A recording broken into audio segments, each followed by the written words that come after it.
दर्द मिले हैं बहुत मगर हमने मुस्कुराना कहाँ छोड़ा है। टूटे हैं ख्वाब कई फिर भी हमने ज़िंदगी से मुंह कहाँ मोड़ा है। हेलो दोस्तों, नमस्ते। मैं नीतू सिंह।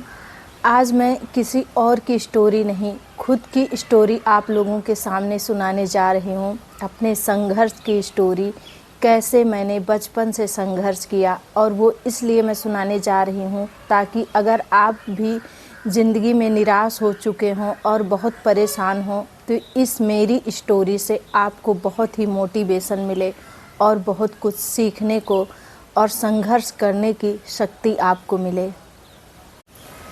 ज़िंदगी से लड़ने का साहस आपको मिले। देखिए, वीडियो बड़ी हो सकती है लेकिन फिर भी आप इसे पूरी ज़रूर सुनिएगा। इससे आपको जीवन से लड़ने की बहुत ही ताकत मिलेगी।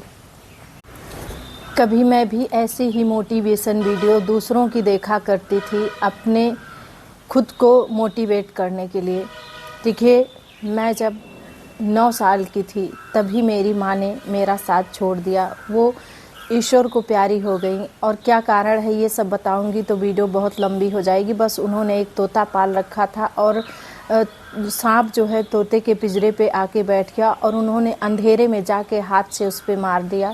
सांप ने उनको काट लिया। दवा होने के बाद भी वो नहीं बची, क्योंकि वो लिखा था, हम लोगों के सिर पर से उनका साया हटना था, इसलिए वो हम लोगों का साथ छोड़ दी और हमारे भाग्य में माँ नहीं रही। ये जीवन का सबसे बड़ा कष्ट होता है जिसके जीवन में माँ नहीं होती है।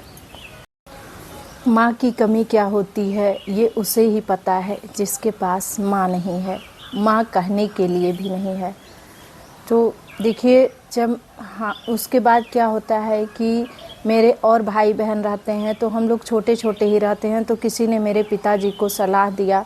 मेरे पिताजी आर्मी में थे, आर्मी में जो है जॉब करते थे। हमारी आर्थिक स्थिति सब कुछ बहुत अच्छी थी, लेकिन किसी ने उन्हें सलाह दिया कि आप दूसरी शादी कर लीजिए, बच्चे छोटे छोटे हैं, कौन देखभाल करेगा। तो मेरे पिताजी ने दूसरी शादी कर ली।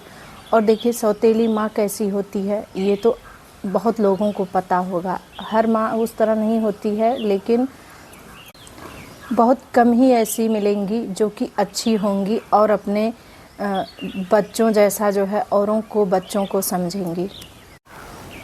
तो जब मैं बड़ी हुई तो घर के काम की सारी जिम्मेदारी मेरे ऊपर आ गई। जब मेरे खेलने की उम्र थी तब मेरे हाथों में जो है झाड़ू, बेलन और ये सब चीज़ें आ गया। और मुझे याद है, जब मैं 10th का एग्ज़ाम देने जाती थी तो भी मैं सुबह खाना बना कर जाती थी। उतने टाइम मैं खाना बना के रख के तब जाती थी, क्योंकि जो मेरी माँ थी वो कोई काम करती नहीं थी। मैंने किसी तरह जो है 10th पास किया, और जब मैंने 10th पास कर लिया तो 1 साल मैंने गैप किया। उस साल मैंने जो है सिलाई सीखी। तो मेरे पिताजी को किसी ने सलाह दिया कि सौतेली माँ है तो व्यवहार अच्छा नहीं करती है, इसलिए इसकी शादी कर दीजिए, हो सकता है परिवार अच्छा हो और ये वहाँ पर खुश रहे। देखिए, वैसे हम लोगों में शादी तो जल्दी नहीं होती है, लेकिन जो है इस वजह से मेरी शादी जो है कर दी गई। मेरा वही 19वां साल लगा ही था कि मेरी शादी हो गई। और जब मैं ससुराल में आई तो देखिए, भगवान की कृपा ऐसी थी, और मैं भगवान की पूजा भी बहुत करती थी। मैं छोटी थी जब से मेरी माँ मेरे साथ नहीं रही, तभी से मैं शिव जी की पूजा बहुत करने लगी थी। उन्हीं को मैं अपना सब कुछ जो है मान चुकी थी, माता पिता और सब कुछ। तो शिव जी की कृपा से मुझे पति बहुत अच्छे मिले, इतने अच्छे मिले कि मैं उनकी जितनी तारीफ करूं उतना ही कम है। उन्होंने मुझे, मेरी शादी 2004 में हुई और 2005 में मेरे एक बच्ची हुई।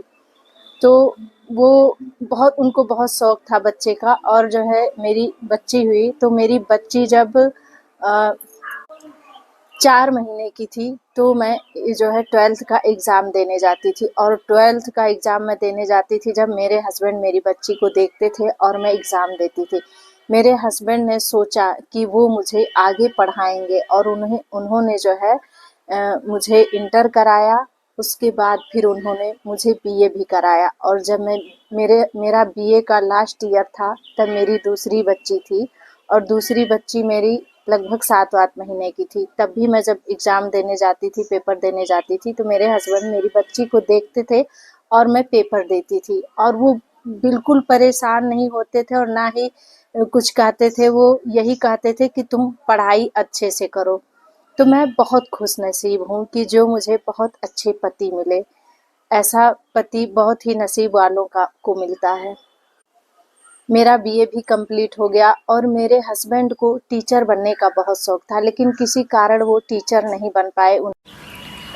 तो जो सपना मेरे हस्बैंड खुद नहीं पूरा कर पाए, वही सपना वो मुझ में देखने लगे और उन्होंने ये प्रण किया कि वो मुझे टीचर ज़रूर बनाएंगे, चाहे जो भी हो जाए वो टीचर मुझे ज़रूर बनाएंगे। तो उन्होंने जो है मेरा बीटीसी के लिए फॉर्म डाला और बीटीसी में मेरा नाम आ गया। तो फर्स्ट काउंसलिंग में मुझे जो है बागपत मिला और हम लोग बागपत में गए भी काउंसलिंग कराने के लिए। लेकिन वहाँ कुछ लोगों ने बताया कि यहाँ जो है अकेले औरतों के लिए ये जगह सेफ़ नहीं है, यहाँ अकेले औरतों को नहीं छोड़ने लायक रहता। फिर मेरे पति ने जो है ये चेंज कर दिया। उन्होंने सोचा कि क्योंकि वो साथ नहीं रह सकते थे, तो वो उन्होंने जो है बागपत का छोड़ दिया। और फिर सेकंड काउंसलिंग में मुझे जो है सहारनपुर ज़िला मिला। तो वहाँ पर गए, वहाँ उन्होंने देखा वहाँ का माहौल अच्छा था और सहारनपुर में जो है मेरा बीटीसी में एडमिशन करा दिए। और फिर मैं जो है वहाँ पे रहने लगी। देखिए, बहुत लोगों ने बहुत कुछ कहा, मेरी सासू माँ ने भी मना किया कि कहाँ छोड़ोगे इतना दूर, लेकिन उन्होंने ये ठान लिया था कि वो मुझे टीचर बनाएंगे तो बनाएंगे। और देखिए ऐसा हुआ कि जब मेरा बीटीसी कंप्लीट हुआ, पहले होता था कि जो है टेट पास करने पर ही जॉब लग जाती थी, लेकिन जब मेरा किस्मत देखिए कैसी जो है मेरे साथ खेल खेलती रही, और जब मेरा बीटीसी पूरा हुआ तब एक नया वो आ गया कि जो है अब सुपर टेट भी देना है। तो मैं जो है किसी तरह से टेट और सीटेट क्वालिफाई की, लेकिन जब मुझे सुपर टेट देना हुआ तो मेरा कुछ नंबर से रह गया और उसके बाद से फिर वैकेंसी ही नहीं आई। मेरे हस्बैंड की बहुत कमाई भी नहीं थी, लेकिन फिर भी उन्होंने सोचा कि चाहे जैसे हो वो मुझे बीटीसी ज़रूर कराएंगे। और मेरी सासू माँ बल्कि मना भी करने लगी कि जाने दो, इतना दूर क्या छोड़ोगे। फिर भी उन्होंने नहीं माना। वो कहा कि मुझे करना है, मुझे झेलना है, मैं झेल लूँगा, लेकिन मैं इसे टीचर बनाऊँगा ज़रूर। 2 बच्चियाँ मेरे हस्बैंड के साथ रहती थीं। मेरी छोटी वाली बच्ची जो है सेकंड में थी और मेरी बड़ी वाली बच्ची 5th में थी। और फिर हम लोगों ने ये डिसीज़न लिया कि 2 बच्चियाँ हस्बैंड के पास रहेंगी और मैं बेटा चूँकि बहुत छोटा था, तो मैं बेटे को लेके वहाँ रहूँगी और जो है अपनी मैं ट्रेनिंग करूँगी। मैं बेटे को मेरे हस्बैंड गए वहाँ, रूम दिला दिए। मतलब वहाँ बहुत अच्छे लोग थे। ये तो बात थी कि वहाँ के लोग बहुत अच्छे थे। जिनका जो है कॉलेज था, उन्हीं के यहाँ हम लोगों को रूम मिल गया था और बहुत ही सेफ, बहुत अच्छी जगह थी। तो वहाँ हम अपने बेटे को लेके रहने लगे। और जहाँ कॉलेज था, वो जहाँ हम लोग रहते थे वहाँ से लगभग जो है 3 किलोमीटर की दूरी पे था। तो अब समस्या ये होने लगी कि हम बेटे को कहाँ छोड़ के कॉलेज जाएं और कैसे जाएं, कौन बेटे को देखेगा। फिर हम लोगों ने सोचा विचारा और ये फिर समझ में आया कि इसका भी हम वहाँ पे स्कूल में एडमिशन करवा देते हैं। जब तक ये स्कूल में रहेगा तब तक मैं जो है कॉलेज में रहूँगी, और उसके बाद इसकी जब छुट्टी हो जाएगी तो मैं अपने साथ लेकर इसको घर आ जाऊँगी।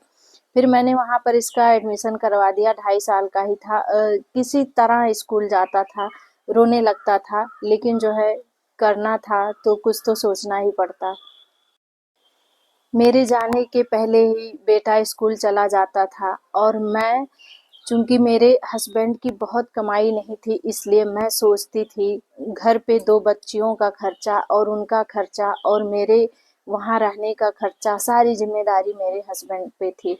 तो जो कॉलेज था 3 या साढ़े 3 किलोमीटर की दूरी पे था। 5 रुपए एक तरफ का किराया लगता था, दोनों तरफ का 10 रुपए लगता था।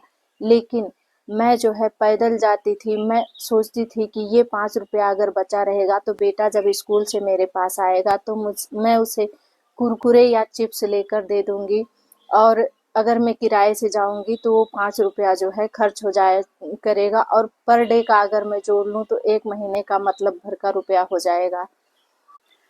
तो मैं उतने दूर पैदल जाती थी और पैदल आती थी, और उसी 10 रुपए का अपने बच्चे के लिए कुरकुरे और चिप्स लेकर उसे दे देती थी खाने के लिए। और ये बात थी कि वहाँ के लोग जो थे, कॉलेज के लोग बहुत ही सपोर्ट करने वाले थे। वो हमारी परेशानी को समझते थे कि बच्चा छोटा है। जब बच्चा स्कूल से आ जाता था तो मेरे बगल में ही मेरी क्लास में बैठता था, लोगों को डिस्टर्ब भी करता था, लेकिन लोग कुछ कहते नहीं थे। और कभी कोई टीचर अपने पास बैठा लेते थे, कभी कोई टीचर बहुत ही सपोर्ट करते थे हमारा। इसलिए जो है हमारा कैसे वहाँ पर 2 साल बीत गया पता नहीं चला। और मैं 15 दिन पे, 18 दिन पे, 1 महीने पे मैं घर आती रहती थी। मेरा घर जो है गोंडा में है, और मैं वहाँ यहाँ आया करती थी। आने के बाद जितने दिन मैं 4 दिन 5 दिन रुकती थी, काम ही करते बीत जाता था। बच्चों के कपड़े इधर उधर बिखरे रहते थे, सारे काम अस्त व्यस्त रहते थे। सबको मैं करके समेट के फिर मैं जाती थी। और जब मैं जाने लगती थी तो मेरी छोटी वाली बेटी 2 दिन पहले से ही रोना शुरू करती थी। मुझे उसको देखकर इतनी दया आती थी कि यही मन करता था कि अब मैं ना जाऊं, रुक जाऊं। लेकिन इंसान संघर्ष करता है अपने बच्चों के लिए ही, अपने बच्चों को अच्छी परवरिश देने के लिए ही संघर्ष करता है। वो ये सोचता है कि अगर हम ये कर लेंगे तो हमारे बच्चों के लिए आगे अच्छा हो जाएगा। यही सोचकर फिर मैं जो है चल पड़ती थी। लेकिन जाने के बाद भी मेरा मन नहीं लगता था। किसी तरह जो है मैंने 2 साल कंप्लीट किए, और मेरे हस्बैंड कभी भी मुझे फ़ोन करके ये नहीं बताते थे कि घर में कोई टेंशन है, या कोई भी बात होती थी वो खुद जो है उसे सुलझा लेते थे। अगर बच्ची की तबीयत खराब हुई, कुछ भी हुई, तो वो मुझे बताते नहीं थे। सारी परेशानी को खुद झेल लेते थे। वो मुझे इसलिए नहीं बताते थे कि ये वहाँ पर परेशान हो जाएगी। एक बेटे को भी देखना और घर का टेंशन लेके पढ़ाई करना, ये अपने आप में एक बहुत बड़ी बात है। बच्चियों से और अपने परिवार से दूर रह के कुछ करना, और बेटा छोटा था उसको भी देखना, सब हर चीज़ का उसका ख्याल रखना, ये सब करते हुए जो है मैंने किसी तरह बीटीसी किया, कंप्लीट किया। फिर जब मेरी बीटीसी कंप्लीट हुई तो पता चला कि टेट के अलावा और भी एक एग्ज़ाम देना है, सुपर टेट। पहले था कि केवल टेट क्वालिफाई कर लीजिए और जो है जॉब लग जाती थी। मैंने टेट क्वालिफाई किया, सीटेट भी क्वालिफाई किया। फिर पता चला कि अब तो सुपर टेट भी देना है। इसके पहले जो सुपर टेट की वैकेंसी आई थी उसमें मैंने सुपर टेट का एग्ज़ाम दिया, लेकिन मेरा जो है कुछ नंबर से रह गया। देखिए, घर परिवार को देखते हुए, सारा काम करते हुए पढ़ाई करना बहुत ही मुश्किल की बात होती है। पहली बार मेरा कुछ नंबर से रह गया, और उसके बाद क्या हुआ, अभी तक वैकेंसी ही नहीं आई। मैं बीटीसी करने के पहले सिलाई करती थी, मेरा वो भी छूट गया बीटीसी करने के चक्कर में। और जब मैं वहाँ से बीटीसी करके आई तो इस चक्कर में नहीं कर पाई, क्योंकि कभी टेट की तैयारी करनी रहती थी, कभी सीटेट की तैयारी करनी रहती थी। यही सब सोच के मैंने और चीज़ों को एक तरफ छोड़ दिया, और मैंने सोचा कि मैं पढ़ाई कर रही हूँ तो सिर्फ यही कर लूँ। यहाँ तक कि मैं इतना मेहनत करती थी कि जब टेट या सीटेट का एग्ज़ाम होना होता था, मैंने टीवी देखना बंद कर दिया था, लोगों के साथ उठना बैठना बंद कर दिया था, लोगों से कांटेक्ट एकदम कम कर दिया था कि चलो ये सब तो बाद में हो जाएगा, पहले मैं खूब मन लगा के पढ़ लूँ और मेहनत कर लूँ। दिन भर काम करती, और जैसे ही काम से फुर्सत मिलती तुरंत मैं जो है मोबाइल और कॉपी लेकर बैठ जाती थी। और मैंने केवल बीटीसी किया है, ना मैंने एमए किया, ना ही बीएड किया। एकदम मन टूट गया, इसलिए मेरा और कुछ आगे करने का मन ही नहीं किया। इसीलिए मैं और किसी चीज़ में कुछ कर भी नहीं सकती हूँ, ना मैं टीजीटी की तैयारी कर सकती हूँ, ना मैं पीजीटी की तैयारी कर सकती हूँ। तो मेरे लिए एक बहुत ही जो है समस्या हो गई है। और लोगों के ताने, अरे इतने दिन वहाँ रही, तुम्हारा कुछ हुआ नहीं, क्या फ़ायदा हुआ, बच्चों को छोड़कर वहाँ रही, इतना मेहनत की, कुछ हुआ भी नहीं है, क्या फ़ायदा होता है इसे पढ़ाई का। इन सब चीज़ों से मन इतना टूट गया कि मैं जो है डिप्रेशन में चली गई। मैं डिप्रेशन में चली गई कि मैंने इतना मेहनत किया अपने बच्चों को छोड़ के, और मेरा कुछ हुआ भी नहीं। जब मैं डिप्रेशन में रहने लगी, मैं मुँह से कुछ और बोलती और निकलता कुछ और। फिर मुझे लगा कि ऐसे तो मेरे साथ बहुत बुरा कुछ हो सकता है। फिर मैंने जो है सोशल मीडिया का सहारा लिया। मैं जो है यूट्यूब वगैरह ये सब बहुत देखने और सुनने लगी। और यूट्यूब पे भी मैं यही देखा करती कि घर बैठे क्या करें, कौन सा बिजनेस करें, कौन सा काम करें जो कि घर बैठे। देखिए, मुझे किसी चीज़ की कमी नहीं है क्योंकि मेरे पति बहुत अच्छे हैं, जितना भी कमा रहे हैं उतने में मैं बहुत संतुष्ट हूँ और बहुत खुश हूँ। क्योंकि देखिए, धन दौलत ज़्यादा हो ना हो लेकिन परिवार अगर अच्छा होता है ना तो किसी चीज़ की कमी नहीं लगती है। लेकिन मेरे अंदर शुरू से ही ये जुनून है कि मैं कुछ खुद का करूँ, मैं कुछ हूँ, मतलब मेरा भी कुछ है। ये नहीं है कि मैं जो है केवल दूसरे के ही भरोसे पे रहूँ। मैं कुछ करना चाहती हूँ और मैं अपने पति और बच्चों के लिए कुछ कर सकूँ। बस यही मैं सोचती हूँ कि मैं कुछ ऐसा करूँ कि जिससे मैं अपने पति का हाथ बटा सकूँ और उनकी कुछ हेल्प कर सकूँ। बस यही मेरे अंदर एक जुनून है कि मैं भी कुछ करूँ जिससे कि मुझे कुछ पैसे मिलें। और एक होता है ना कि मेरी भी खुद की पहचान हो, कि मैं भी कुछ हूँ, मेरी भी एक अलग पहचान हो। बस यही मेरा जुनून है और यही मेरी सोच है। इसीलिए मैं सोचती हूँ कि मैं जीवन में कुछ ज़रूर करूँ और मैं अभी भी हिम्मत नहीं हारी हूँ। अभी भी मेरे अंदर ये हौसला है कि मुझे कुछ करना है। और फिर जब मैं यूट्यूब पे वीडियो वगैरह देखने लगी तो कई लोगों से मैंने सुना कि यूट्यूब पे जो है वीडियो बना के डालें और उससे जो है सफलता मिलती है। तो मैंने ये काम शुरू किया और ये करने की वजह से मेरा डिप्रेशन भी कुछ जो है कम हुआ और मेरा मूड भी कुछ चेंज हुआ। अब मैं खुश भी रहने लगी। अब मैं जो है उन चीज़ों को लेके परेशान नहीं होती हूँ और मैं अब सब ईश्वर पे छोड़ दी हूँ। एकदम ईश्वर पे छोड़ दी हूँ कि ईश्वर जो आप करोगे मेरे लिए बेहतर करोगे। इसलिए मैं अब टेंशन नहीं लेती हूँ। और मेरे हस्बैंड भी मुझे समझाते हैं कि क्यों इतना परेशान होती हो, कोई बात नहीं, नहीं नौकरी लगेगी, कोई बात नहीं है। क्या तुम्हें किसी चीज़ की कमी है, तुम्हें कुछ मिल नहीं रहा है जो तुम इतनी परेशान रहती हो। लेकिन मेरे दिमाग में बस यही बात चलती है ना कि इतना कुछ किया मैंने लेकिन मुझे जो है जॉब नहीं लगी। अब मेरे ये समझ में नहीं आता। देखिए, मैं अभी तक मैं गांव में रहती थी। मेरा मेरा गांव जो है बहुत छोटा-सा है और मैं वहाँ से कुछ कर भी नहीं सकती थी। अभी अक्टूबर में मैं मार्केट में आई हूँ। अब मेरे समझ में ये नहीं आता। ये स्कूल वालों ने, प्राइवेट स्कूल वालों ने तो कई लोगों ने कहा कि आओ तुम मेरे स्कूल में पढ़ाओ। लेकिन मैं ये सोचती हूँ कि अगर मैं स्कूल, चूँकि बहुत जो है बड़ा मार्केट नहीं है, ऐसे ही है तो जैसी जगह होती है वैसे ही फीस वगैरह भी मिलती है। तो यहाँ पर फीस-ऊस बहुत ज़्यादा नहीं, इसलिए मैं सोचती हूँ कि पूरा दिन जो है मेरा चला जाएगा और उसके बाद फिर आके मुझे घर के कामों में लगना रहेगा और मेहनत के हिसाब से प्राइवेट स्कूलों में पैसा भी नहीं होता है। तो मेरे समझ में ये नहीं आ रहा है कि मैं खुद का कोई काम करूँ, जैसे कि मुझे सिलाई आती है। तो कुछ लोगों ने मुझे जो है सलाह दिया कि तुम स्कूल में पढ़ाने से अच्छा है कि खुद का काम करो। तो मैं आप लोगों से ये पूछना चाहती हूँ, ये जो है सलाह लेना चाहती हूँ कि मैं अपना खुद का काम शुरू करूँ या मैं प्राइवेट स्कूल में पढ़ाऊँ। देखिए, मुझे तो नहीं सही लगता है कि मैं प्राइवेट स्कूल में पढ़ाने जाऊँ, सुबह से शाम तक मेरा पूरा बेकार हो जाएगा और मेरे अंदर जो हुनर है, जो मुझे सिलाई का काम आता है, वो भी जो है बेकार हो जाएगा। तो आप लोग मुझे ये राय दीजिए कि मैं अपना खुद का काम करूँ या मैं जो है प्राइवेट स्कूल में पढ़ाने जाऊँ। और अगर मैं प्राइवेट स्कूल में पढ़ाने जाती हूँ तो खैर मेरी तैयारी भी, ऐसे मैं अपनी थोड़ी बहुत तैयारी भी कर ले रही हूँ कि हो सकता है वैकेंसी आए ही। तो मैं बराबर अगर मैं कंटिन्यू तैयारी करती रहूँ तो आगे चल के मुझे परेशानी नहीं होगी। हो सकता है मेरा सिलेक्शन हो ही जाए। वैसे तो मैंने अब प्रभु पे सब छोड़ दिया है, जो मेरी किस्मत में होगा वो मिलेगा। अगर मेरे नसीब में नौकरी होगी तो मिलेगी, नहीं होगी तो नहीं मिलेगी। लेकिन मैं अपना कर्म कर रही हूँ। मैं पढ़ाई अब भी अपना जारी की हूँ। टेलीग्राम पे है और भी है, मैं कुछ ना कुछ हमेशा रोज़ देखती रहती हूँ।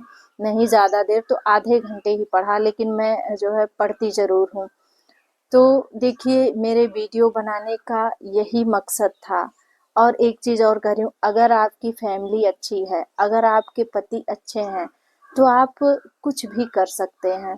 तो यही मेरे साथ है। मेरे पति बहुत अच्छे हैं, बहुत ही अच्छे हैं। वो मुझे कभी किसी चीज़ के लिए नहीं रोकते हैं कि तुम ये ना करो। मैंने उनसे बोला कि मैं यूट्यूब पे वीडियो बना के डालूँगी।